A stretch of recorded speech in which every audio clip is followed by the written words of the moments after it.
현장 현안을 정말 냉철하게 또 정말 샅샅들이 분석해 주시는 분입니다. 김용남 전 의원 함께합니다. 안녕하십니까, 의원님? 네, 안녕하세요. 네, 반갑습니다. 이게 뭐 하나 준비하셨네요? 휴대폰을 아니, 바로 이제 보기 위해서. 이제 가끔 이제 예. 댓글을 확인해야 되는데 이게 바닥에 놓고 보려니까 잘 안 보여서 거치대를 하나 준비하셨어요. 하나 장만했습니다. 장만하셨습니다. 좋네요, 더 예. 큰 결심 하셨습니다, 의원님. 자, 의원님 이제 뭐 사실은 이 주식 시장에 대해서 잘 아시고 주식 이 주가의 메커니즘 잘 아시니까 이거부터 여쭤볼게요. 삼부 토건 이거 어떻게 된 겁니까, 의원님? 제가 작년 여름부터 계속 주장을 했잖아요. 저 삼부 토건 이게 100억 얘기 나오다 보니까 의원님이 바로 떠올랐어요, 저는. 예. 네. 이거는 작전이 없으면 주가가 이렇게 움직일 수가 없다. 이게 이게 1,000원대였다가 얼마까지 갔었죠? 최고점 찍을 때는 5,500원 장중에 5,500원. 장중에 5,560원인가 찍고 아이고. 뭐 하여튼 5,000원 넘어서 그날 끝났는데 그러니까 5배 이상 뛴 거예요. 5배를. 근데 세상 예. 뜬금없었어요. 그러니까 우크라이나 종전 재건 사업에 네. 삼부토건이 뭐 가장 앞장서는 것처럼 그리고 어느 우크라이나의 그 지방 도시하고 네, MOU도 체결했다라는 뉴스도 나왔고 실제로 폴란드에서 열렸던 우크라이나 그 재건 사업과 관련한 포럼에 당시 원희룡 국토부 장관하고 삼부토건 대표이사하고 같이 갔었잖아요. 그러니까요. 물론 그 전에도 이벤트가 굵직굵직한 게 있었죠. 이른바 네. 영부인 회담을 했잖아요. 젤렌스카. 예. 젤렌스카 여사가 왔죠. 우크라이나. 근데 시점이 공교롭게 예. 멋쟁이 배영 단톡방에 예. 이종호 씨가 내일 3부 체크하고라는 메시지를 올린 맞아요. 게 네. 2023년 5월 14일입니다. 그날이 일요일이에요. 네. 그러니까 월요일 장을 체크하란 얘기인데 5월 15일 그 삼부토건 주가가 거의 그 단기 저점이었어요. 주가가 가장 낮은 시점이었어요. 근데 16일 날 이른바 영부인 회담을 하잖아요. 맞아요. 그때부터 주가가 꿈틀대고 올라가기 시작하고 꿈틀. 쭉 하면서 원희룡 국토부 장관하고 예. 같이 포럼 갔다 오고 그리고 나서 당시 윤석열 대통령이 폴란드 방문했을 때 네. 비밀리에 우크라이나 방문을 하지 않습니까? 그러면서 이제 주가가 쭉 해갖고 최고점을 찍었던 건데 네. 대통령 부부와 정권 실세의 움직임과 주가가 정확하게 같이 움직였다. 아니 그리고 이종호 씨가 내일 3부 체크하고라는 메시지를 올렸다는 거는 네. 알고 있었다는 알고 얘기밖에 안 있었다. 되잖아요. 영부인 회담 한다. 근데 우크라이나의 젤렌스키 대통령이나 영부인의 행적은 다 비밀이에요. 왜냐하면 전쟁 중인 나라이기 때문에 표적이 될 수 있죠. 그렇죠. 그래서 예, 예. 언제 어디 뭐 방문한다 어떻게 움직인다는 그렇네요. 건 다 그것도. 비밀이라고 이게. 그렇죠. 그것도 알 수가 한국 도착한 이후에 방한했다라는 뉴스가 나오기 시작하는 거지. 알 방법이 없단 말이에요. 미리 알 수가 없는데. 어떻게 알았냐? 아하. 알았다는 얘기밖에 안 되는데. 그렇네. 근데 그 사이에 꽤 많이 그때 최대 주주 예. 쪽이 주식을 처분을 했어요. 주가가 올라가고 있는 와중에.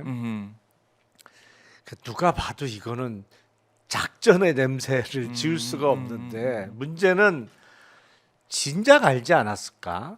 라는 진작 알지 생각도 않았을까? 들어요. 금감원에서? 왜냐하면, 예. 금감원 그 전 단계가 한국거래소입니다. 예. 증권거래소에서 그 이상거래 적발 시스템이 있거든요. 그래서 주가가 왜냐하면 주가도 5배 이상 급등했지만 네. 거래량은 수백 배가 폭등했어요. 아. 근데 그렇게 이상하네. 하다 보면 예. 이게 이제 빨간불이 빡 하고 들어와요. 삐 하고 자동적으로 이게 들어오거든요. 체크가 되는 예. 거네요. 예. 삐 하고 들어오면 예. 들여다 보는 거거든요. 네. 근데 들여다 보면 사람이 들여다 보면 더 이상하지. 근데 아무런 조치가 네. 없었던 거 아닌가 싶은데 예. 그러긴 쉽지 않거든요. 물론 지금 금감원의 중간 발표도 너무 늦었죠. 너무 좋죠. 그게 9월에 지금 들어갔다는 거 아닙니까? 그 이게 조사를?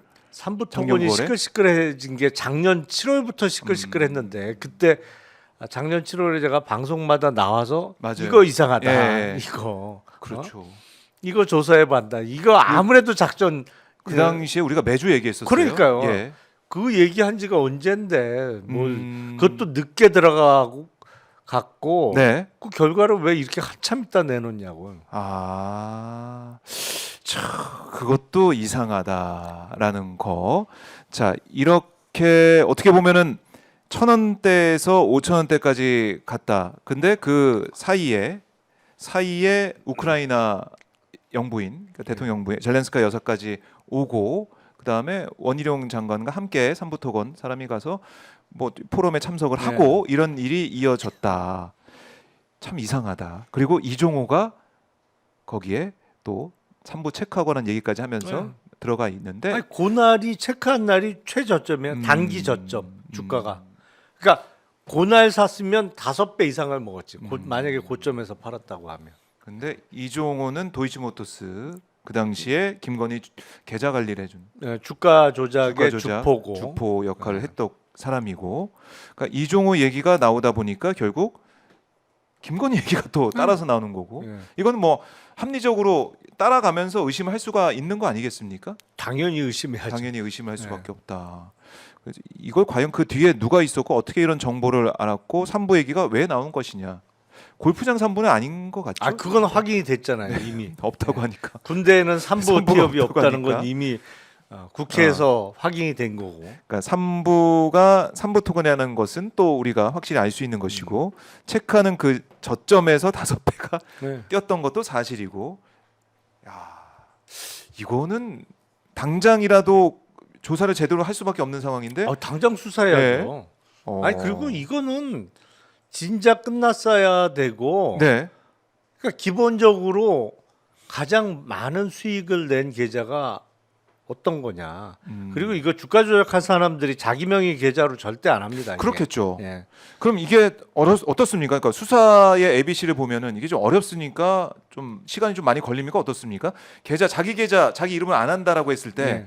이거를 뒤에 누가 있는지 찾아볼 수 있는 방법. 물론 차명 계좌를 씁니다만 예. 하여튼 계좌 명의자는 있을 수밖에 없잖아요. 그렇죠. 누군가 근데 누구의 이름으로. 제일 이런 경우에 힘든 게 예. 이른바 뭐 서울역 앞에 가서 노숙자한테 뭐 10만 원이고 20만 원을 주고 그 사람 명의 계좌 차명 계좌 그러니까 누구한테 빌려줬는지도 잘 모르는 경우가 있긴 해요. 아, 예. 그런 식으로. 예. 근데 그 옛날에 그렇게 많이 하긴 했는데 네. 들여다 봐야죠. 계좌 명의자부터 일단은 확인하고 누구냐? 예. 불러서 당신 이거 주식 왜 샀냐 그러면 저는 모르는데요 하는 경우도 있을 수 있고 그럼 누구한테 빌려줬냐부터 들어가야죠. 예. 그렇네요. 그럼 이게 금감원에서 이제 의지를 가지고 또 검찰에서 의지를 가지고 수사한다면은 그렇게 어려운 수사는 또 아닐 수 있다. 그럼요. 예. 이거는 뭐 어, 이건 금융 계좌를 쫓아가는 거기 때문에 네. 다른 사건하고는 달리 그렇게 흔적이 다 남는 거죠. 흔적이 다 남는다. 그러면은 어제 이제 이복현 이 금감원장의 얘기를 들어보면 이건 이제 확인한 거 아닙니까? 네. 100억대 뭐 이익 실현이 있었다라는 거고. 뭐 일부겠지. 100억이 다는 아닌 것 같고요. 아, 그러세요? 네. 100억 100억이 다가 아닐걸요? 그렇게 금액이 크다고요?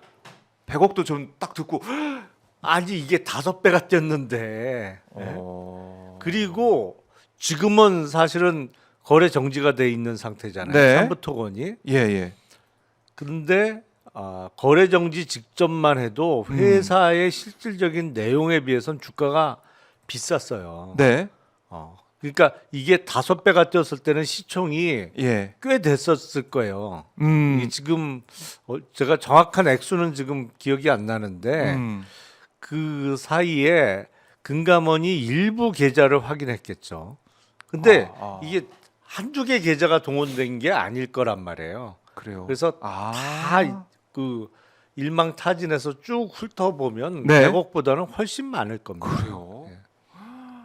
와, 이거 엄청나겠는데요? 만약에 이게 진짜 수사를 통해서 그 뒤에 누가 있는지 몸통이 누군지 드러난다고 하면 이것도 100억보다 더 100억보다는 훨씬 많을 거라고 저는 생각해요. 수백억에서 뭐 네.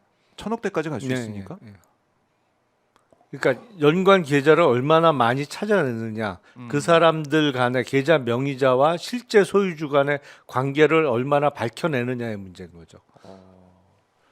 야, 이게 진짜 사이즈가 어마어마하게 커질 수가 있다라는 생각이 들고 그러면 이 이제 도이치모터스 우리가 이미 다 알고 있는 그 사건과 삼부토건 사건과 좀 비교를 해본다 그러면 뭔가 같은 점과 차이점 이런 게 좀 있어 보이니까 아니면은 뭐 주가 조작하는 그런 방법이나 방식이나 이런 것도 똑같다고 봐야 되는지. 아 그건 뭐 비슷하겠죠. 어. 뭐 주가 조작을 맨 처음에 하다 이제 매집을 보면 하다가 그렇죠. 매집해놓고 호재 뭐 터뜨리고 하면서 허수 주문을 내고 통정 매매를 하고 그러면서 주가를 쭉 끌어올리는 거는 비슷할 텐데 네. 도이치모터스는 그냥 주가 조작 세력의 범죄였고 이거는 네. 정권의 핵심과 너무 밀접하게 관련되어 아. 있다고 볼 수밖에 없다. 그게 차이점이죠. 그거는 그때는 뭐 권력의 힘을 빌려서 올린 건 아니었는데 네. 삼부토고는 아니 어떻게 이렇게 중요한 대목마다 대통령 부부가 등장을 하고 네. 그때 추경호 경제부총리가 예. 뭐를 발표했냐면 그 우크라이나 종전 이후에 지원과 관련한 무슨 계획을 발표한 적도 있어요. 거기다 뭐 원희룡 당시 국토부 장관도 있고 네. 그 원희룡 전 장관은 자기 페이스북에 네. 뭐 그때 그 같이 예, 가는 예. 기업인들 선발을 국토부에서 안 했다 뭐 이런 취지로 올린 것 같은데 그런 얘기도 하고 또 지금 보니까 아니 이거는 당시 이제 국토부는 기업 대표단을 구성한 적이 없고 삼부토건이 참석했다는 우크라이나 글로벌 재건 포럼은 국토부와 무관한 민간 주도의 컨퍼런스입니다. 아 그럼 누가 짰냐고 짠 사람 있을 거 아니에요. 그럼 국토부가 안 짰으면 용산에서 짰나? 아니 그 얘기밖에 더 돼요? 아 나는 난 아니야. 나는 아니야. 난 아닌데 뭐 누가 뭐 보내줬어 이런 건가? 그런 얘기겠죠. 그러니까 이 여기에 이제 민간 주도 포럼 뭐 그게 맞을 수는 있겠지만 원희룡은 왜 갔냐? 그리고 삼부토건은 진짜 왜 간 거냐? 이게 사이즈가 안 맞는 데인데 왜 그럼. 갔냐? 해외 사업도 안 하겠다고 했다고 지금 알려주고 그렇죠. 있는데도 불구하고 왜 갔냐? 이게 이상하다는 거. 네. 아니 그리고 그런 거를 참여할 수 예. 있는 그 재정 여건 자체가 그때도 이미 안 됐어요. 그렇죠. 네. 그래서 그게 참 이상한 부분이다. 그러니까 결국엔 도이치와 삼부토건 비교를 해보면은 삼부토건 정말 권력이 움직인 네. 그런 흔적들이 좀 보인다. 예. 이상하다. 도이치 때는 사실은 그때 대통령 부부도 아니었으니까. 그러니까 그때는 권력형은 아니었고 이번은 권력형이고. 이번에 권력형이다. 좀 다르고 금액도 좀 더 클 수도 있다. 그럴 수 있죠. 도이치보다 더 클 수도 있다. 예. 삼부토건. 아니 왜냐하면 예. 가담하는 사람들도 얼마나 든든하겠어요. 그렇잖아요. 돈을 태우는데 주식 작전한다고 매번 성공하는 거 아닙니다. 실패하는 실패도 적도 있고. 있고 그리고 이 소위 쩐주들이 여러 명이 그 가담하기 때문에 네. 그 돈을 잃는 사람도 있어요. 만약에 누가 중간에 배신하고 먼저 팔고 빠지면 네. 주가 꺼지면서 손해 보는 거예요. 아. 도이치모터스가 그런 경우잖아요. 예. 예. 근데 돈을 태울 때, 야 만약에 이 이제 작전을 기획하는 사람이 이건 확실해. 왜냐면 네. 우리 뒤엔 있거든. 돈 집어넣는 사람들도 얼마나 든든하겠어요. 네. 50억 넣을 거 100억 넣는 거지. 이것처럼 확실한 작전이 어딨어요. 그래요. 우리 편이라는데 그렇네. 규모가 더 클 수밖에 없죠. 더 정말 100% 이제 확신하고 내가 있는 거 없는 거 다 태워서 갈 수도 있다. 그럼요. 묻고 더블로 가는 거지. 묻고 더블로 가. 그렇네. 묻고 더블로 가 하는 그 상황까지 벌어질 수 있다. 의원님 말씀 들어보니까 지금 모르겠습니다. 김건희 관련된 의혹들 여러 가지 지금 얘기 명태균 의혹도 나오고 있는데 삼부토건은 이 의혹도 지금 이거 그냥 우리가 웃으면서 얘기할 그 수준을 넘어서는 거 같아요. 그럼요. 이거는 예. 그 금감원에서 기초 조사를 한 사건이 검찰로 가고 그러면 통상의 경우에 엄청 오래 걸립니다. 근데 패스트트랙이 있어요. 패스트트랙이 있습니다. 이것도. 패스트트랙에 바로 태워야죠. 이런 네. 사건은. 빠르게 결론을 내야 되는 사건이다. 자, 그러면은 김건희 또 윤석열 뭐 원희룡 장관도 전 장관도 그렇지만은 계속해서 조사를 피할 수 없겠네요. 지금 보면은 그럼요. 예. 언급이 좀 되고 있기 때문에 그리고 계좌 주인이 누구냐 그 뒤에 진짜 그 주인이 맞느냐 아니면 빌려준 거냐 이것도 하나하나 따져봐야 되고 그럼요. 그러면 누군가가 뒤에 누가 있는지 드러날 수가 있다. 검찰이 잘 하겠습니까? 어떻습니까, 의원님? 이거 수사를? 잘 해야 되는데 모르겠어요. 요새는 영 이상해갖고. 그래서 김건희 특검을 해야 되고 상설 특검 지금 뭐 얘기가 나왔는데 상설 특검으로라도 이걸 빨리 패스트트랙을 빨리 해야 된다. 아, 그걸 그럼요. 통해서 네. 이렇게 보시는 거군요. 그러니까 우리가 매번 언급했지만은 사실 이 주가 조작 이거는 엄청난 범죄 아닙니까? 아, 그럼요. 우리가 그냥 뭐 주가 조작이 있어서 처벌받아 이런 뉴스만 보는데 이거는 자본주의 사회에서는 어마어마한 범죄예요. 그렇죠. 근데 우리가 미국이나 다른 나라에 비해서 사실은 그 선고되는 형량이 매우 약해요. 그동안은 상당히 그 경제 범죄에 있어서는 네. 법원이 관대한 처벌을 하는 경우가 많았는데 음. 조금씩은 바뀌고 있어요. 이제 경제사범들도 네. 뭐 20년 이상 선고받는 경우들이 왕왕 나오고 있으니까 그 전에는 액수 많이 커도 네. 형량 자체가 뭐 10년 넘기가 쉽지 않았고 그리고 그 경제사범은 형량이 높고 금액이 크면 클수록 일찍 나와요 좀. 근데 조금 바뀌어가고 있는데 네. 주가 조작 사범은 사실은 지금보다 훨씬 법원에서 높은 형을 선고해야 됩니다. 이게 그야말로 수많은 피해자를 양상하는 거고 주식시장에 대한 신뢰도를 떨어뜨리는 범죄이기 때문에 네. 결국엔 국민 모두가 피해자가 될 수밖에 없어요. 그래서 엄벌하는 게 맞죠. 엄벌을 해야 된다. 자, 뭐 입만 열면은 뭐 이 시장 경제, 자유, 뭐 민주주의 이런 얘기를 했던 사람이 윤석열이고 그 정권 아니겠습니까? 야, 이거는 검찰이 뭐 이렇게 그냥 넘어갈 수가 없는 상황이라고 생각하는데 특검까지 갈 수밖에 없는 상황이 생각하고요. 자, 이제 이것도 좀 짚어드릴게요. 원희룡 당시 국토부 장관이 폴란드에서 열린 우크라이나 글로벌 재건 포럼에 공식 초청 없이 참석을 했다는 겁니다.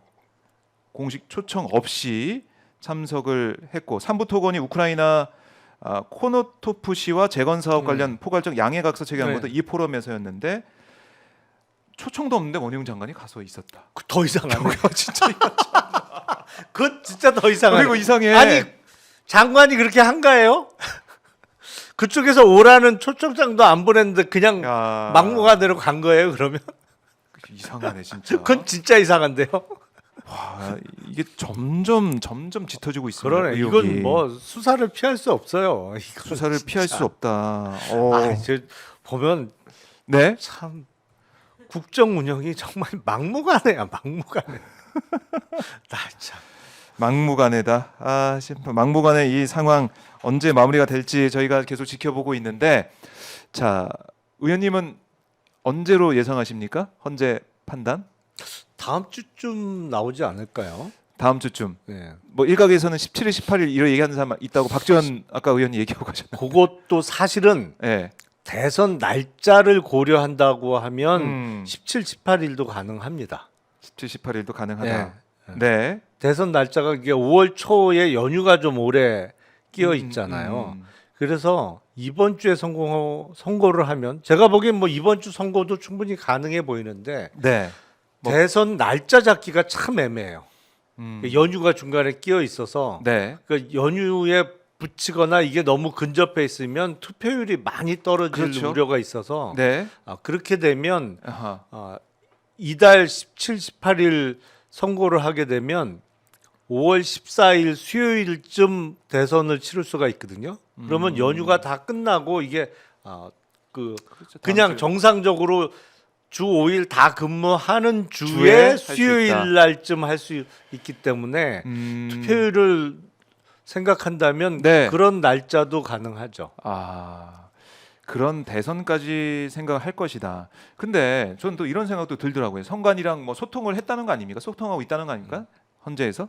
그러면은 367억 아낄 방법이 보일 텐데. 예? 4.2 재보궐을 대선과 함께 치르는 방법. 그러니까 3월 12일까지 하면은 되는 거 아닙니까? 4월 2일이잖아요. 4월 2일을 같이 대선과 할 수 있다. 3월 10일까지 하면 된다고 하더라고요. 이게 3월 10일까지 3월 12일까지 선고를 하면. 12일까지. 예. 이 방안 좋지 않습니까, 의원님? 글쎄 뭐 돈을 좀 아낄 수 있다는 거. 아니, 돈 중요하죠. 돈 중요하긴 한데 헌재에서 그걸 고려할까? 대선 할까? 날짜 또 그리고 그런 것도 있을 거예요. 아마 네.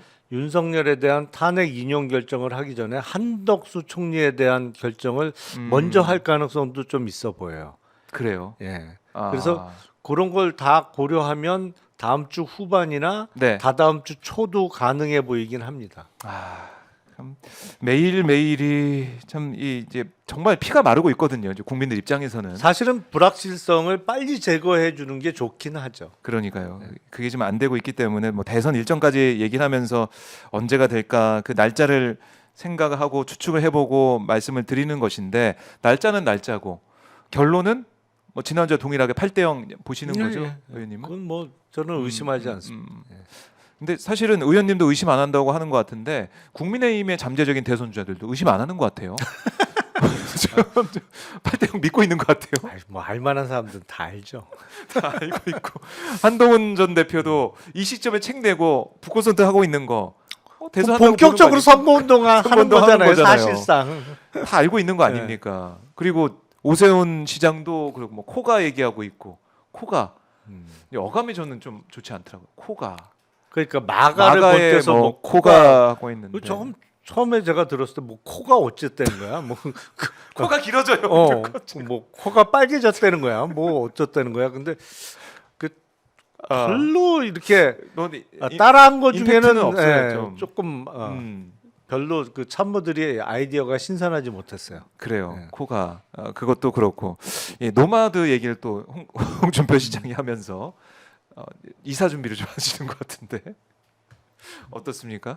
이런 움직임들 사실은 다 뛰고 있는 거죠. 다 뛰고 있고 안철수 의원도 뛰고 있고 지금 아니 요새 보면 행사를 부쩍들 많이 잡잖아요.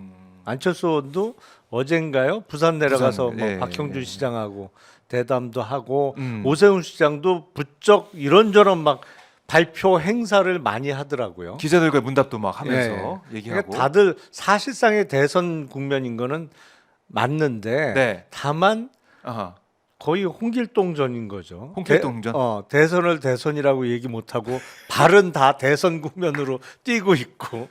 그렇지. 말만 안 하고 호부 허용을 못 하고 있는 대선을 대선이라 부르지 못하는 파면을 파면이라고 얘기 못하는 그런 상황인데 참 기괴합니다. 이 그렇죠. 상황 자체가. 근데 지금 여권 주자들은 일단 비상계엄과 그로 인한 그 탄핵 심판에 대한 스탠스를 명확히 할 필요가 있어 보여요.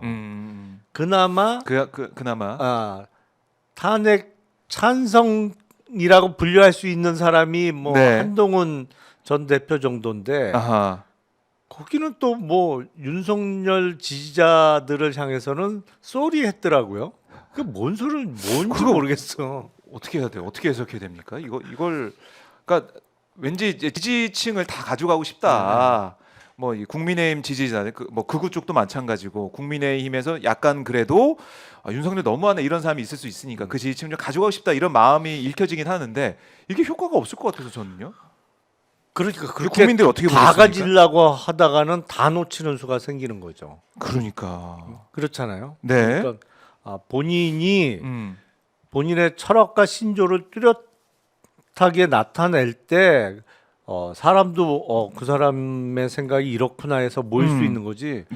갈짓자 행보를 보이면 사실은 뭐야 도대체 이렇게 되잖아요. 사실 한동훈 전 대표가 지금 정치적으로 예전만 못한 게 그러니까 전당대회 출마해서 당대표로 선출될 때는 압도적인 지지를 받다가 지금은 예전만 못하게 된 게 제가 보기엔 12월 3일 날 비상계엄 밤의 태도와 그 이후에 한 열흘간에 몇 번 입장이 바뀌었잖아요. 그렇죠. 그리고 뭐 중간에 한덕수 총리하고 자기하고 공동 정부를 공동 운영하겠다는 말도 안 되는 소리도 좀 하고 이러면서 뭐야 뭐 택도 없네 뭐 이런 평가가 나오면서 물론 그냥 사라진 거잖아요. 사실. 그렇죠. 그러면서 페이드아웃 된 거죠. 당내는 당내대로 그 반대 세력이 더 커졌고 그리고 당 외에 그러니까 국민의힘 지지층 외에 국민들의 지지도 많이 식고 이런 상황인데 네.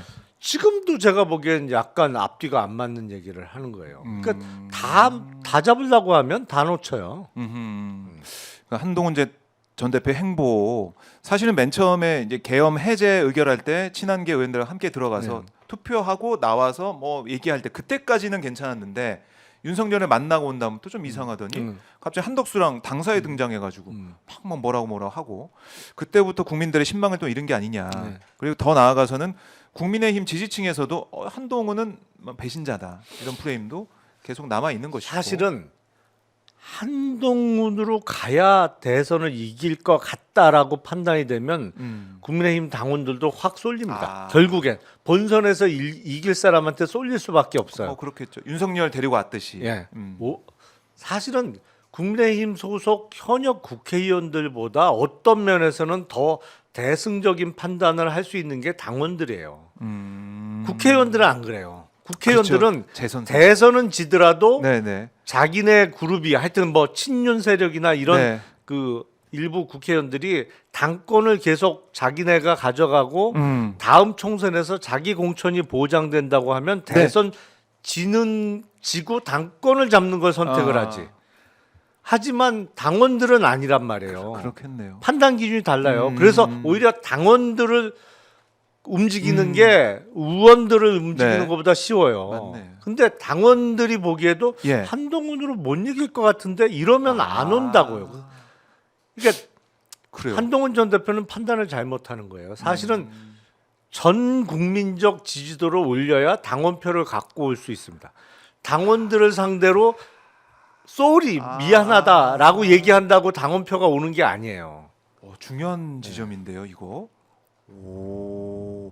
그러니까 사실 당원들 경선이니까 당원들한테 읍소하고 내가 잘못한 것 좀 계속 뭐 고백성사하고 이렇게 돼서 표를 얻어서 가는 게 아니라 대선이란 큰 판이기 때문에 국민적인 지지도 지금 만약에 뭐 이재명하고 한동훈 붙었을 때 이재명 김문수보다 이재명 한동훈 해서 한동훈이 더 나온다. 그러면은 오히려 당원들도 다 이제 돌아올 수가 있는데. 당원들은 이제 동요하기 시작하고 움직이죠. 그거 잘못하고 있네. 그러니까 들어옵니까? 전체 판을 보고 움직여야 되는데 거기서 뭐 죄송하다 그러면 아니 이게 앞뒤가 안 맞잖아. 기본적으로 탄핵 소추에 적어도 12월 14일 탄핵 소추는 찬성한 건데. 보내버렸는데 윤석열이 이렇게. 근데 거기에 당원들을 상대로 뭐 미안하다고 한다고 그 당원표가 오냐고요. 본선 경쟁력을 보여줄 때 오는 거지. 그렇네요. 자, 한동훈 전 대표가 뭐 새겨들어야 될 그런 상황이기도 하고 그런데 이걸 좀 여쭤보고 싶어요. 한동훈 전 대표가 지금 이제 뛰는 이 시점에 하필이면 이 시점에 이철규 의원의 아들 대마 문제, 마약 문제가 불거졌고 그다음에 장제원 전 의원의 이 성폭력 문제, 이 피소당한 이 사실이 또 알려졌습니다. 뭐 건진법사 뭐 수사한다는 얘기도 있고 이게 시점이 공교롭게 맞아 떨어진 건가요? 아니면 한동훈 전 대표가 뜨니까 친윤 이른바 실세였던 사람들 이런 사람들이 이렇게 또 수면 위로 떠올라서 의혹들이 불거진 겁니까? 어떻게 봐야 그거는 됩니까? 케이스 바이 케이스로 좀 나눠봐야 될 것 같아요. 그러니까 케이스 바이 흔히 케이스로? 최근에 예. 친윤 핵심 세력들에 대한 이런저런 수사가 개시되니까 네. 뭐 드디어 검찰 캐비넷이 열린 거냐 그런 이렇게 얘기를 많이 생각하는 하시더라고요. 분들이 많은데 네. 일단 장제원 전 의원의 경우에는 오래 전 일입니다만 최근에 고소장이 접수된 것으로 그렇습니다. 알고 있습니다. 예. 그러니까 그거는 그 고소인을 누가 설득해서 고소를 하도록 하지 않는 한그 무슨 캐비넷하고는 크게 상관이 없어 보이고요. 모르겠습니다. 막후에 어떤 일이 있었는지는 모르겠으나 네. 왜 이제 와서 고소장을 내게 됐느냐? 뭐 그 이유에 있어서 다른 제3자가 개입했다고 하면 다른 얘기입니다만 네. 아직까지는 드러나 본 거는 없고 이철규 의원의 아들은 오히려 그게 어떻게 취재가 들어갈 수 있었을까? 그 부분을 따져봐야 될 것 같아요. 아하. 근데 보면 경찰이죠. 경찰에서 이 경우에 이제 경찰이 보이는데? 대단히 잘못했어요. 근데 수사 의지가 없었다고밖에 안 보여요. 처음에는 그러니까 인적 사항을 확인하고도 네. 전혀 뭐 몰라 수사를 안 했잖아요. 예, 몰랐다고 하는데. 예. 마약 수사는 그렇게 하면 안 되거든요. 모든 수사가 신속한 게 중요하지만 마약은 네. 우리가 마약 사범을 잡으면 음. 뭐 자백 여부와 상관없이 모발이나 뭐 이런 거를 음. 감정을 하죠. 그렇겠죠. 근데 예. 사람이 머리카락이요. 네. 한 달에 대략 1cm에서 1.5cm 정도 자랍니다. 그러니까 2달 정도 시간을 끌면 적어도 3cm 내외를 자라는 거예요. 그러니까 네. 머리를 짧게 한두 번만 깎아버려도 검출이 안 돼요, 이게. 마약 성분이. 네. 근데 이게 지금 10월 29일인데 물론 그 사건은 미수에 마약을 못 찾았다고는 합니다만 마약 사범은 이게 중독성이 그렇죠. 있는 거잖아요. 네, 네. 그러니까 그 그 전에 전후로 해서 예. 마약을 복용했을 가능성도 있잖아요. 음. 그러니까 바로 신병을 확보해서 바로 감정을 했다고 하면 네. 마약 성분이 검출될 수도 있었는데 아. 시간을 질질 끌고 뭐 머리 깎고 뭐 채모 뽑고 이러면 지금 와서 그렇네요. 검출하면 안 나오죠. 예. 그러니까 경찰이 무조건 잘못한 거예요. 근데 원래는 수사를 안 하려고 했던 거 아닌가? 이렇게 충분히 의심할 수 있는데 결국엔 언론의 취재가 들어가니까 네. 부랴부랴 53일 만에 인적 상황을 확인해 놓고도 수사를 안 하다가 소환 조사를 했단 말이에요. 예. 이거 근데 예. 그 언론사가 그 정보를 어떻게 알았을까? 그게 약간 그 재밌는 지점이 될 수는 있겠죠. 뭐 경찰 내부에서 특히 뭐 사실 이철규 의원이 경찰을 향한 압박을 그동안 보여왔지 않습니까? 뭐 찾아가서 뭐 막 뭐라고 했는데 그 차원에서 경찰 내부에서 흘러나왔나라는 생각도 드는 것이고. 내부에서 자연스럽게 흘러나왔나 아니면 네. 내부에서 나오도록 누가 좀 유도를 했나? 그거는 뭐 알 수 없지만 그렇죠. 그거 좀 봐야 되겠고 경찰인지 검찰인지도 뭐 봐야 될 것 같고 그게 좀 이상한 부분이다. 사실은 마약 수사에 대해서 이제 엄벌하겠다. 마약 수사의 중요성을 강조했던 게 바로 윤석열 정권인데 말로만을 했다는 게 뭐 드러나는 것이고. 지난번에 어마어마한 네, 마약 밀수 사범을 잡고도 그 수사 방해했잖아요. 맞아요. 그 영등포 경찰서에서 네, 수사하려고 했는데 그거 막았잖아요. 막았죠. 그 부분. 그래서 이제 민주당에서 그걸 또 이제 특검을 통해서 상설 특검 이런 걸 통해 가지고 들여다 보겠다 이런 얘기를 하고 있는데 처리가 될 것 같습니다. 봐야 될 것 같고 이철규 부분은 그렇지만 장재현 의원은 또 이제 봐야 된다. 전 의원은 봐야 된다는 건데 사실 이게 JTBC 단독 보도로 이제 나왔고 그 피해자 A 씨의 얘기가 많이 이제 보도가 됐습니다. 그리고 어제 보면은 문자까지 이제 보도가 됐어요. 문자까지 보도가 됐는데. 뭐 여러 얘기예요. 뭐 이렇게 가면 뭐 어떡하냐 뭐 이런 취지의 얘기 그런 게 지금 나왔습니다. 나왔고 거기에 대해서 장재현 의원 쪽에서는 이런 얘기를 했네요. 이거 앞뒤 정황이 잘린 문자다. 성폭력 증거가 될 수 없다. 분노스럽고 뭐 황당하다 이런 반응을 변호인 쪽에서 좀 내놓고 있는 것 같아요. 좀 보도가 되고 있는데 이 수사해 보신 입장에서 문자 이제 메시지 이런 게 좀 나오고 있다 피해자 쪽에서 이건 어떤 영향을 줄까요? 어떻게 보십니까? 일단 문자 내용이 중요하고 뭐 앞뒤 다 음. 봐야 될 필요는 있습니다만 네, 일단은 지금 고소한 죄명이 준강간치상으로 알려져 있거든요. 중강간치상 예. 이게 어떤 그러니까 혐의죠? 준강간이라는 건 뭐냐면 네, 피해자의 항거 불능 상태를 이용해서 간음을 했을 때 네, 이게 법전에 옛날식 표현이 많이 들어가긴 하는데 네. 법 그대로 보면은 네. 항거 불능 상태라는 건 이제 저항할 수 없는 상태. 그러니까 뭐 대표적인 게 술에 만취해서 정신을 잃었거나 이랬을 때 네. 그 상태를 이용해서 그 간음을 했을 때가 준강간이 되는 것이고 네. 정신이 있어서 저항할 수 있는 상태인데 심으로 제압해서 했으면 이제 그건 강간이 되는 것이죠. 뒤에 따라붙는 치상은 치상. 그로 인해서 상해를 입었을 아. 때가 이제 그래서 연결해서 이렇게 쭉 보면 네. 준강간 치상 혐의는 예를 들어서 뭐 약물이나 네. 술 같은 걸 이용해서 피해자가 저항할 수 없는 상태에 놓여 있을 때를 이용해서 간음을 했을 때가 준강간. 그로 인해서 또 네. 피해자가 상해를 입었다 그러면 준강간 치상 혐의인데 장제원 전 의원의 지금 반응 우선 탈당을 했단 말이죠. 네, 그렇습니다. 그리고 그 문자 뭐 일부만 알려졌겠습니다만 일단 뭐랄까요? 그 하여튼 들어가서 네.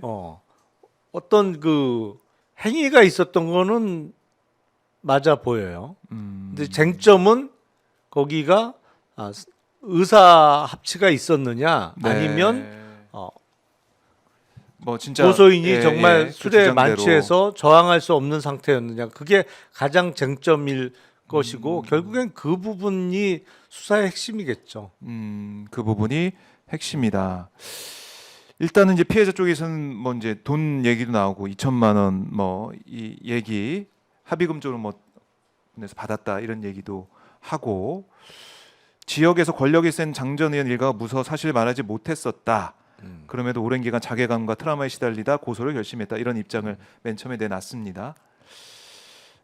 뭐 의원실에서 같이 뭐 일했다 뭐 이런 얘기도 장재현 의원 쪽에서 뭐 하면서 뭐 일단은 이 앞뒤 정황이 잘린 문자가 지금 나오고 있다라고 반박을 하고 있고 이게 뭐 법적으로 가리 수사 과정에서 내용을 설명하겠다 이렇게 얘기하고 있는데 자 이게 뭐 장재현 전 의원도 그렇지만은 국민의 입장에서는 악재가 될 수밖에 없는 것이고 예. 악재죠. 다만 이제 장제원 전 의원은 지난 총선에 그 불출마를 했고 네. 불출마를 거의 강요받았던 거로 보입니다만 뭐 산악회 네. 모임도 가고 이건 뭐 사실은 자신의 이제 시위 쪽으로 그런 네. 모습도 보이긴 했었는데 결국에는 못 나왔죠. 뭐 안 그렇게 나왔죠. 예. 하지만 이제 가장 최근에는 권력의 핵심에서는 약간 좀 비껴나 있었단 그랬었죠. 말이죠. 예. 뭐 그렇게 정리가 되는 것 같고. 음. 근데 문제는 제가 보기에는 지금 국민의힘 당내 역학관계에 큰 변화를 가져올 수 있는 거는 결국엔 이철규 의원인 것 같아요. 왜냐하면 이 찐윤들이 네. 지금도 그 활동을 하면서 음. 일종의 몰려다니고 있거든요. 네. 몰려다니면서 전형적으로 아까 잠깐 제가 말씀드린 대권보다는 당권에 관심 있는 성향이 확실히 있어요. 그래서 조기 대선 이후에. 네. 그러면은- 근데 만약에 뭐 이런저런 물론 이거는 본인에 대한 사건은 아니고 아들과 관련된 사건입니다만 네. 뭐 본인에 대한 사건이 없을까요? 근데 앞으로 뭐 뭐가 나올지 모르겠네요. 뭐가 나올지 이것도. 모르겠죠. 네. 그런 게 실제로 본격적으로 수사가 되면 네. 당내 역학관계에는 분명히 변화가 있을 겁니다. 그래요. 이철규, 장제원 뭐 이런 의혹들이 지금 나오고 있는데 자 특히 이제 이철규 아들 문제 또 모르겠습니다. 뭐 어떤 일이 펼쳐질지 모르겠지만 이렇게 찐윤을 향한 여러 가지 얘기들 나오는 게 좀 주목이 된다. 당권 싸움이 될 것이다. 그래요. 이런 얘기. 자, 뭐 이철규 의원은 자식 일에 대해서 송구하다. 수사에 성실히 임하도록 조치하겠다. 언론 보도 전까지 관련 사건을 전혀 알지 못했다. 이렇게 얘기를 했었는데 그거는 좀 믿기 어렵죠. 아예 몰랐을 거다라는 얘기를 믿기 어렵다. 이철규 의원이 네. 치안 정감 출신이잖아요. 경찰의 2인자 그렇죠. 뭐 하여튼 그 경찰청장 말고는 제일 높은 계급까지 올라갔다가 네. 이제 권력 실세 국회의원을 지금 하고 있는데 경찰의 고위 간부나 뭐 중간 간부가 됐던 이철규 의원한테 승진 청탁한 사람이 얼마나 많았겠어요. 그렇죠. 많을 수밖에 없지. 기본적으로 보면 인사철 때 가장 네. 인사 로비가 많이 들어오고 가장 센 데가 사실은 경찰입니다. 그래요. 근데 찐윤이니까 권력의 핵심이니까 얼마나 많았겠어요. 근데 적어도 그 아들 네. 뭐 이준땡에 대한 인적 확인이 된 이후에 예. 이걸 알려주는 사람이 한 명도 없었다 경찰에. 글쎄요, 저는 그건 못 믿겠는데요. 그래요. 네. 못 믿겠다. 김용남 전 의원은 못 믿을 말이라는 겁니다. 자, 경찰은 뭐 보강 수사 등으로 시일이 뭐 걸린다 뭐 이렇게 또 얘기를 하고 있는 것 같은데. 말도 안 되는 소리. 네. 사람을 일단 잡아와야 뭐 보강 수사를 하는 거지. 참 우리가 이해할 수 없는 일들이 이렇게 벌어지고 있는 것이고 그래요. 자, 경찰이 어떻게 수사할지 뭐 지켜봐야겠고 뭐 앞으로 수사 상황 또 더 어떤 의혹들이 나오는지 봐야 될 것 같고요. 자, 이 경찰 얘기를 해봤고 검찰 얘기를 좀 더 해보겠습니다. 검찰이 명태균 수사를 계속 하고 있는데 명태균 수사 중앙지검, 뭐 대구지검에서도 하고 있고 창원지검에서도 하고 있고 뭐 그런 상황인데 검찰의 지금까지 수사하고 있는 모습 일단은 중앙지검 넘어간 다음에 이제 진행이 되고 있는 거 아니겠습니까? 좀 평가해 보신다면 어떨까요, 의원님 보시기에는 열심히 하고 있습니까? 어떻습니까? 거북이 수사죠. 거북이 수사다. 너무 느려요. 아니 그리고 창원지검에서 도대체 뭘 했다는 거예요? 몇 달 동안. 그렇죠. 그것만 보더라도 네. 그리고 중앙지검으로 넘어와서 이제 수사를 해? 아 그러면 창원지검에서는 여태 수사 안 한 거예요? 그러면 하고 있는 줄 알았는데. 네. 네. 마치 중앙지검이 뭐 처음 하는 수사처럼 그러니까요. 하고 있는 네. 게 거북이 수사, 이해할 수 없는 수사다. 명태균 이 게이트가 이렇게 조금씩 뭐 부각이 되고 있고 사실은 보도도 좀 많이 나오고 있습니다. 네. 그 USB도 조선일보 기자한테 줬던 게 이게 뭐 나와가지고 보도가 육성도 이제 보도가 되고 김건희 육성도 보도가 되고 있고 이런 상황인데 이게 명태균 건이 이제 부각이 되고 있는데 사실은 제대로 우리가 수사 결과는 아직 못 보고 있는 거 아니겠습니까? 그렇죠. 이렇게 되면 대선 레이스가 시작이 되면은 오히려 오세훈 홍준표가 대선에 나오게 되면 수사가 또 안 될 수가 있단 말이죠. 대선주자들 이거 정치적 중립 때문에 검찰이 수사 지금 못합니다. 이렇게 나올 수가 있어서. 그러니까 빨리 해야 되는 거고. 네. 그리고 중간 수사를 빨리 서두르고 중간에 브리핑을 통해서 수사 결과를 그때까지 이루어진 거는 네. 국민께 알려드려야 사실은 그래야 명태균 씨 입에 의존하는 네. 수사 내지는 언론 보도를 오히려 막을 수가 있는 거죠. 그렇잖아요. 이거는 명태균 씨 마음 먹기에 따라서 본인이 판을 짤 수가 있는 거잖아요. 대선 판을. 네. 아니 그 명태균 씨는 누가 봐도 뿌럴 건데 그리고 깨끗한 사람은 절대 아니잖아요. 예, 예. 그거 옳지 않죠. 그러니까 객관적으로 드러난 수사 증거에 의해서 빨리빨리 수사를 해서 그 결과를 빨리 발표를 해야지. 뭉개고 있으니까 명태균 씨가 네. 변호인이나 이런 사람 통해서 누구 찍어서 얘기하고 며칠 있다 또 누구 찍어서 얘기하고 이러면 대선판을 그 사람이 짜게 놔두는 것밖에 안 되는데 그 사람 말고도 분명히 더 있을 거란 말이에요. 그 수사를 빨리 해서 다 밝혀야지. 그렇네요. 그러니까 이게 이제 명태균에 휘둘리면 안 된다 이런 네. 얘기를 또 하시는 분이 많으신데 그걸 휘둘리게 않게 만드는 거 검찰이 사실은 수사하는 내용을 발표하면서 가는 거 그 방법도 있겠고 특검을 받으면 사실은 억울한 게 다 풀릴 텐데 국민의 입장에서도. 그렇죠. 의혹을 털고 가려면 네. 사실은 특검이 뭐 수사 역량이 월등해서라기보단 어쨌든 특검은 수사팀이 네. 이른바 잡새꾼이 되잖아요. 그렇죠. 혼합 다 들어와서 할 수 있으니까. 검찰에서도 파견받고 예. 경찰에서도 파견받고 뭐 다른 부서에 파견받고 또 또 제야 법조인이나 뭐 그 과거에 했던 사람도 들어가서 이렇게 잡새꾼으로 형성이 되기 때문에 어감은 좀 좋지 않은데 잡새꾼이 왜요? 잡이 들어갔어. 네, 뭐 어쨌든. 연합군 뭐 이렇게 연합군? 예, 연합군으로 하시죠. 예. 그래서 이게 어느 한쪽이 막 이거는 덮자 뭐 이게 안 된단 말이에요. 그렇네. 서로 견제하고 그러니까요. 서로 뭐 눈치 보면서 이제 네. 할 수밖에 없는 것이고. 그러니까 네. 오히려 신뢰도가 더 높을 수 있는 거죠. 그러니까 의혹을 털고 가기 위해서는 그런 절차가 필요한 거죠. 그렇네요. 특검으로 갈 수밖에 없는데 이걸 과연 국민의힘에서 어떻게 받아들일 것이냐 이걸 좀 봐야 될 것 같은데 일단은 이제 명태균 관련해서 나오는 얘기를 쭉 놓고 보면 홍준표 아들이 뭐 명태균한테 연락해가지고 김건희 행사에 참석하게 해달라, 좀 얘기 좀 해달라 이런 얘기까지 주고 받았다는 거니까 홍준표 쪽과 정말 가까웠다. 홍준표 그리고 도와준 사람들이 뭐 돈도 줬다는 것도 지금 드러나고 있고 홍준표는 나는 모르는 일이었다 이러고 있는데 어떻습니까? 이게 그러면은 법적으로 딱 수사를 들어갔을 때 이거는 진짜 홍준표 시장과 관련이 없었겠네 이렇게 넘어갈 수밖에 없는 겁니까? 아니면은 아니 그건 수사를 제대로 해봐야 되고 웬만해 갖고는 정치인의 아들이 그 사람하고 연락을 주고받을 일이 뭐가 있겠어요? 아버지가 시키지 않는 한. 아하. 모르겠습니다. 상식적으로는 그렇지 않나요? 그러니까 아들이 아빠가 지금 플레이어인데 아들이 플레이어도 아닌데 플레이어 모르게 접근해서 얘기를 하고 소통하고 있었다. 아들이 출마하는 게 아니잖아요. 아들이 출마하는 게 아닌데 차기 그 아들이 노렸나? 왜 선거 뿌렸고하고 연락을 주고받냐고. 그렇네. 네. 어떻게 해서인지 뭔가 소통이 있었지 않았을까? 부자 같네. 그러니까 지금 아버지 아들 간의 소통이 있었지 않았을까? 보면- 합리적 의심할 수밖에 보면 없다. 이러는 거예요. 이런 네. 거. 딱 이러고 있는 거예요. 아. 그리고 어우 하늘이 없다. 그러니까 뭐 홍준표 시장은 계속 연일 뭐 SNS를 통해 가지고 뭐 검찰 뭐 특검 해보려면 해봐라 뭐 이런 얘기를 하고 있는데 글쎄요. 참 모르겠습니다.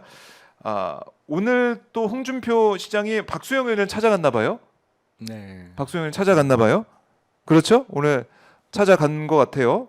지금 보면은 어제 갔던 거 아니에요? 어제 갔나요? 어제 갔나요? 예, 어제 가서 박수영 의원 만나가지고 기자들 질의응답에서 난 아무런 털끝만큼도 관련이 없으니까 특검을 해도 좋고 중앙지검이 정부 달려들어서 한번 해보라.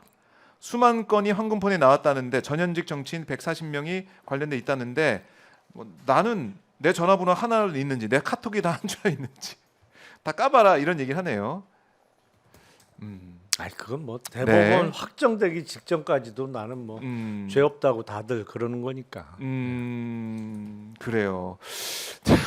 알겠습니다. 이렇게 홍준표 시장이 심각한 표정으로 나는 관련 없다 기자들한테 질의응답을 통해서 다시 한번 강조를 하고 있습니다.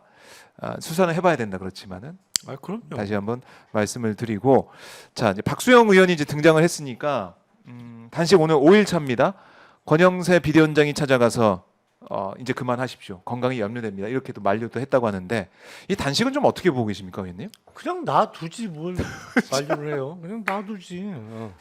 놔두지. 소신은 지킬 수 있게 그런 겁니까? 근데 소신이 뭔지 모르겠어요. 기본적으로 소신이나 명분이 있어야 되는데 도대체 그걸 찾기가 어려워요. 마은혁이 이게 정말 그야말로 이제 좌파 후보자고 뭐 그동안 했던 행적을 보면 의심된다. 사상이 의심된다. 마은혁 아웃 뭐 이런 피켓을 뭐 놓고 있던데 보니까 아니 단식장에 예. 야당 추천목이잖아요. 야당 추천목. 야당 추천목인데 그거를 여당 마음대로 할 수는 없는 거고. 네. 그리고 헌재에서 결정을 이미 했는데 박수영 의원이 뭐라고 자기가 임명하면 안 된다고 하면 임명을 안 해야 돼요? 그러니까 명분도 없고 도대체 전 이해가 안 돼요. 이해가 안 된다. 아니 그리고 한때 뭐 신윤이라고 그렇게 호가호위하면서 떵떵거리고 부산 폼잡고 다니더니 이제 남부재선 권력 금단 현상으로 인한 뭐가 왔나 뭐 뜬금없이 단식을 한다고 하고 뜬금이 없다. 네. 실내에서 단식하는 것도 저도 참 좀 저는 처음 본 것 같습니다. 노텐돌 1층에서. 아니 그리고 제가 보면 예. 바보들이에요. 바보들이다. 네, 왜요? 바보들이에요. 자 마은혁 재판관을 지금 후보자를 임명 예. 안 하고 있잖아요. 안 하고 있죠. 근데 다음 달에 문영배 이미선 재판관이 임기가 만료돼서 퇴직합니다. 4월에. 그러면 사실은 그 전에 누군가 후보를 지명해서 청문회도 하고 2명을 임명을 해야 헌법재판소가 이 빈틈없이 돌아갈 수 있죠. 그렇죠. 그러니까 지금 마은혁 후보자 임명 안 한 상태에서 두 사람의 임기까지 종료되면 6명밖에 안 남는 거고 사실은 어떠한 결정을 하기가 어려운 상태가 될 수밖에 없어요. 심리는 하지만은 결정을 네. 못 내린 상황. 근데 4월 18일까지는 대선이 실시가 될 수가 없잖아요. 기본적으로 스케줄상. 네. 그러면 권한 대행 체제에서 뭐 임명 절차가 진행될 수도 있는데 저라면 만약에 제가 국민의힘에서 뭐 전략 기획을 담당을 한다면 네. 마은혁 후보자 얼른 임명하고 헌법재판소에 이게 기능상 차질이 있으면 안 되죠. 결혼이 있으면 안 되죠. 그리고 문영배 이미선 재판관 후임도 얼른 지명해 갖고 임명하겠어요. 그러면 1명 주고 2명 자기네 사람 꽂는 건데 그게 이득 아니에요? 그렇네. 근데 그거보다는 어떻게 보면 이런 생각도 하는 것 같아요. 네. 8명이니까 5대 3으로 기각이 나올 거다. 택도 쓸데없는 소리. 그러니까 머리가 바보라고 제가 하는 거죠. 그 가능한 거를 좀 기대치로 놓고 해야지. 택도 없는 소리. 마흔역 가면 6대 3으로 될까봐 좀 걱정된다는 거예요. 저쪽 사람들은. 아니 근데 이런 식으로 진행되면 예. 마흔역 후보자 임명 안 해놓고 두 사람 임명할 수가 없잖아요. 기본적으로. 그렇지. 예? 그러면 세 명 다 공석으로 하다가 5월에 대선 치러. 그럼 그 대선에서 승리한 쪽에 고스란히 다 넘어가는 거예요. 그렇네. 세 명이 예. 물론 헌법재판관도 6년 임기가 있기 때문에 네.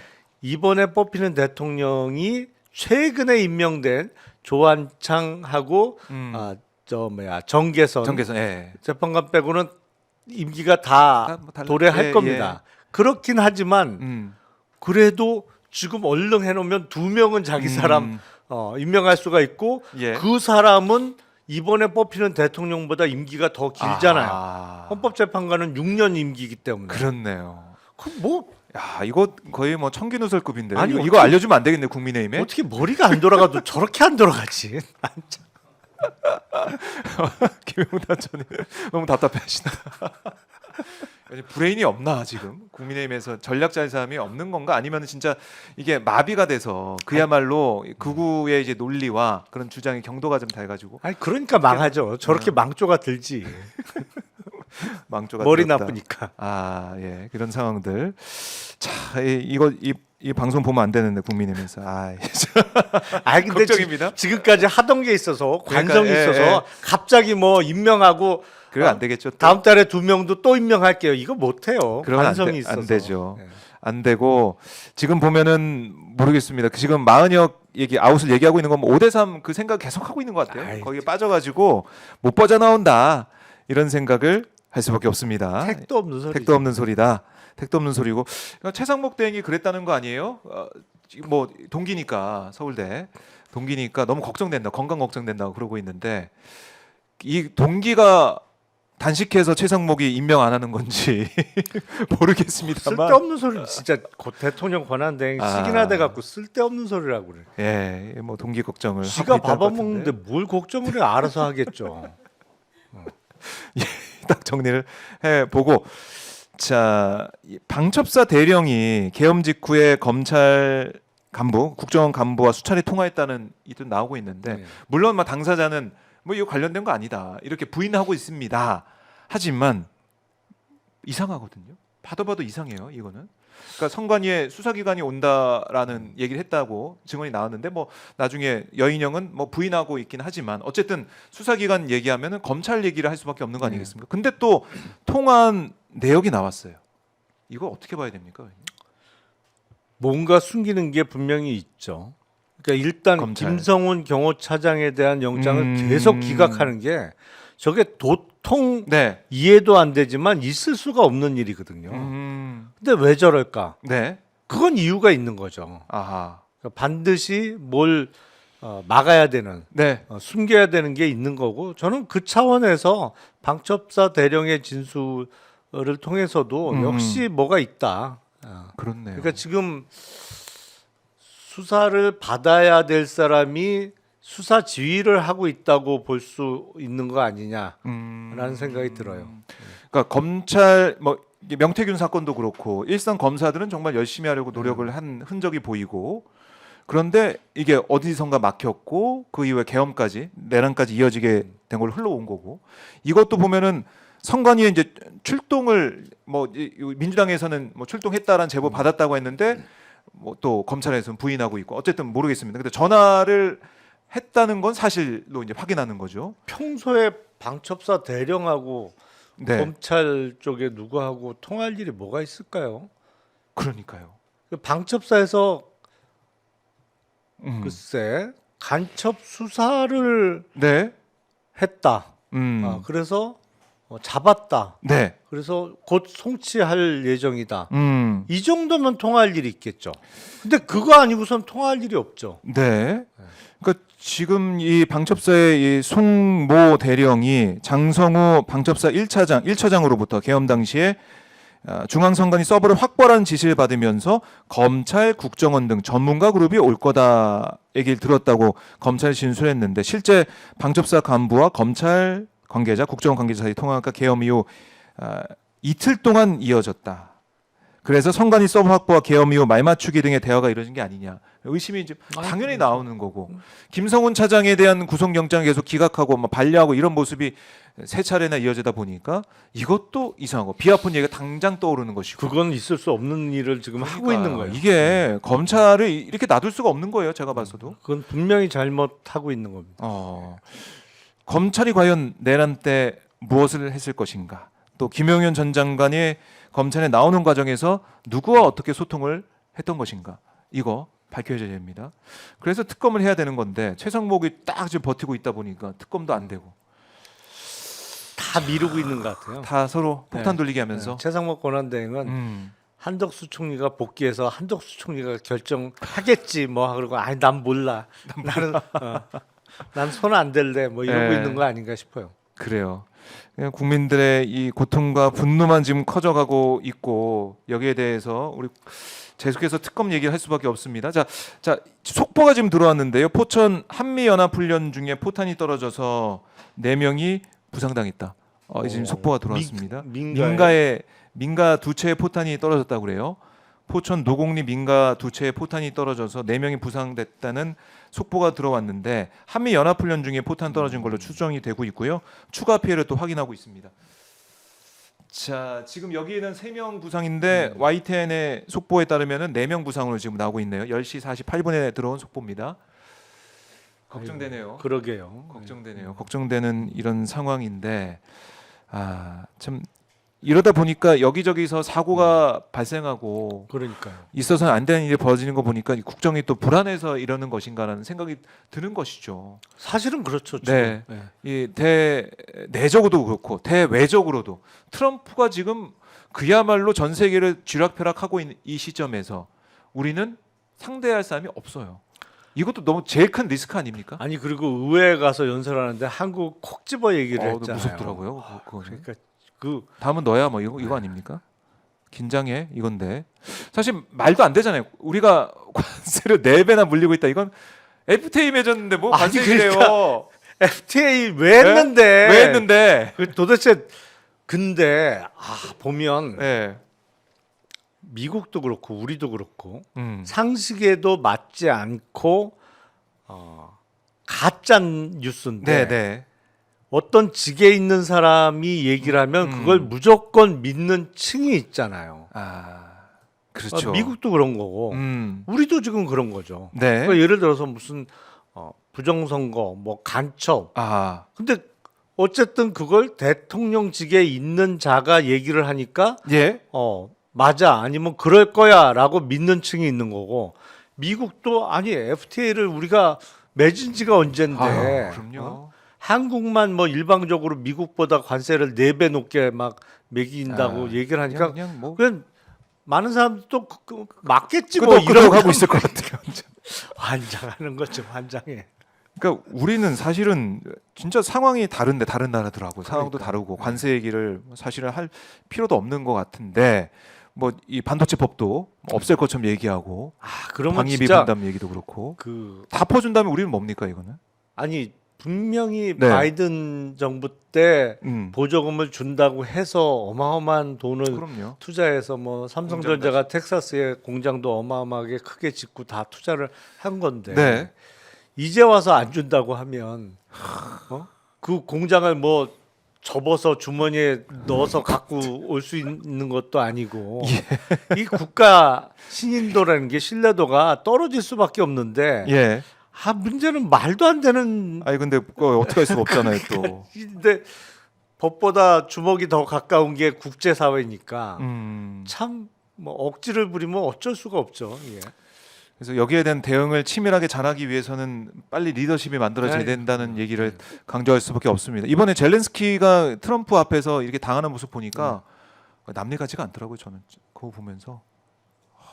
그야말로 겉으로는 안 그런 척했지만 이제는 겉으로도 드러내놓고 양육강식의 사회가 국제 사회라는 걸 그냥 다 보여주는 거죠. 네. 심지어 그때는 트럼프 젤렌스키가 언쟁을 둘만 한 것도 아니잖아. 벤스 부통령까지. 부통령이 뭐 분명히 저건 부사장인데 사장끼리 얘기하는데 부사장이 껴갖고 자꾸 그 세상에 그런 법이 어딨어요? 감사해야 된다고 이런 얘기를 하지 않나. 그래서 결국 뭐 광물 협정을 맺는다고 우크라이나하고 미국하고 맺는다고 하는데 그게 또 어떻게 보면 약소국의 서름이고 그렇죠. 네. 정말 힘을 길러야 된다는 생각을 다시 한번 해볼 수밖에 없고 우리가 쓸 수 있는 지렛대가 있어야 된다는 생각을 할 수밖에 없는데 이렇게 미국과 러시아가 사실상 가까워지는 거 아니겠습니까? 이렇게 되면 윤석열 정부 외교는 사실은 편중된 외교였단 말이죠. 중국하고 러시아는 아예 척지는 외교. 우크라이나에 우리가 뭐 누구를 군 관계자 군대 뭐 정식 군대 는 아니지만 군 관련 사람들을 보낸다라는 얘기까지 나오지 않았습니까? 보낼 수 있다. 아니 그게 보낼 필요는 있죠. 음. 왜냐하면 현대전 가장 지금 벌어지고 있는 현대전 그리고 네. 특히 이번 러우 전쟁에서는 드론을 이용한 그 공격이 본격화되고 그러니까요. 있는 전쟁. 우리가 못 봤던. 그거는 당연히 뭐 가서 봐야 되고 네. 자료도 그 수집을 해야 되는 건데 티 안 나게 해야지. 그거 그렇네요. 보낼 거 누가 몰라? 첫 버전으로 갔어야 되는데 마치 보낼 대놓고 때 보내더라도 비밀리에 보내야지. 무슨 보내겠다고 이렇게 드러내놓고 공개적으로 진짜 아마추어도 이런 아마추어들이 없어요. 그러니까 이른바 가치 외교라고 동맹 외교라고 하면서 미국이 우크라이나를 지지하고 지원하고 유럽도 마찬가지 그러다 보니까 우리도 이 우방국과 함께한다라고 하면서 우리 공개적으로 우리 보낼 거예요 이렇게 하는 거 마치 무기도 줄 수 있는 것처럼 얘기했던 거 그런 외교가 지금 트럼프 시대에는 안 통하는 거잖아요. 아니 그러니까 믿었다가 진짜 예. 뒤통수 맞는 거죠. 지금. 안 통하고 러시아랑 또 관계 개선을 어떻게 해야 되냐 이런 또 과제를 안게 됐는데 윤석열 만약에 돌아온다. 그럼 여기에 또 대응할 수 있겠느냐? 뭐 이제 그런 가능성이 없다고 볼 수 이미 있지만 그동안 국정 운영이 얼마나 엉망으로 돌아갔는지 그리고 처음부터 국정 운영에 능력이 없었다는 건 여러 차례 증명이 그렇죠. 됐잖아요. 네. 정말 이 정도는 못할 거라고는 상상도 못했는데 실제로 상상 이상으로 못했단 말이에요. 그렇죠. 엉망이었어요. 엉망. 네, 지금. 네. 그 전봐서 국정 운영의 방향을 결정했다고 해도 과언이 아닌데 점괘대로 따라간 거지 사실은. 점괘 들어가고.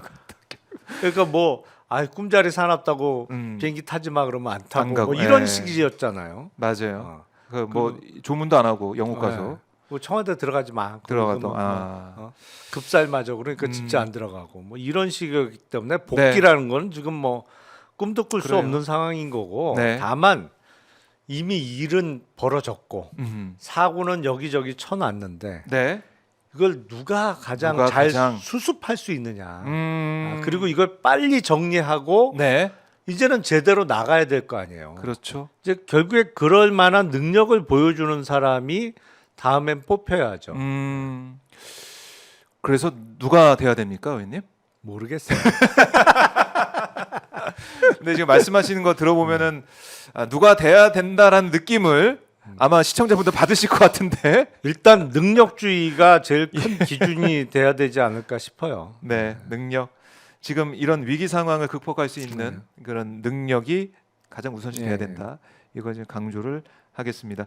자, 의원님 좀 보내드릴 시간이 됐는데 오늘도 한번 마지막에 띄워드리죠. 용방 불패 TV 한번 띄워주십시오. 용방 불패 TV 준비가 되면 한번 띄워드리도록 하고요. 자, 지금 보니까 뭐 상법 개정은 되는 방향으로 가는 것 같아요. 어제 이재명 대표도 사실은 이제 행보를 보면은 상법 개정 지난달에 될 줄 알았죠. 그러니까 조금 늦어지긴 했는데 돼야 됩니다 이것도. 돼야죠. 법사위 소위 통과하고 법사위 전체회의 통과돼서 그 언제죠? 그 목요일로 기억하는데 그날 본회의 올라와서 맞아요. 통과되는 줄 알았는데 갑자기 우원식 의장이 상정을 안 하겠다고 해서 여야가 다시 또 해보라고. 이미 상법 개정은 우리의 관심사가 아니고 그 한국의 잠재적 투자 가능성이 있는 그 외국 투자자들의 모든 사람들의 관심사가 이미 돼버렸어요. 이거 안 하면 정말 실망하고 안 들어올 겁니다. 한국은 안 되는구나. 안 그래도 그동안 여러 번 그 안 좋은 일을 경험하면서 한국은 불안해. 저기는 제대로 거버넌스가 안 이루어지는 곳이야. 음. 그래갖고 한국에 돈을 안 넣었었는데 네. 이 상법 개정이 안 된다고 하면 뭐 뒤도 안 돌아보고 다 떠날 거고. 근데 만약에 예.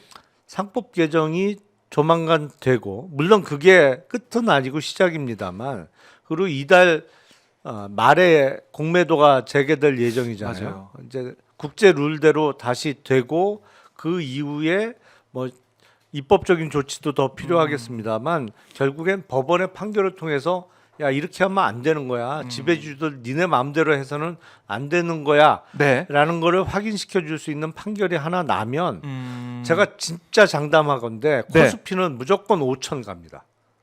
다음 정부 임기 내에 무조건 5천 갑니다. 그래요. 네. 오늘 여러 가지 예언을 또 해주시고 계시는데 5천, 네. 5천 갈 때까지 계속 우리 김용남 의원 뵙도록 하겠습니다. 5천까지 딱 확인할 때까지.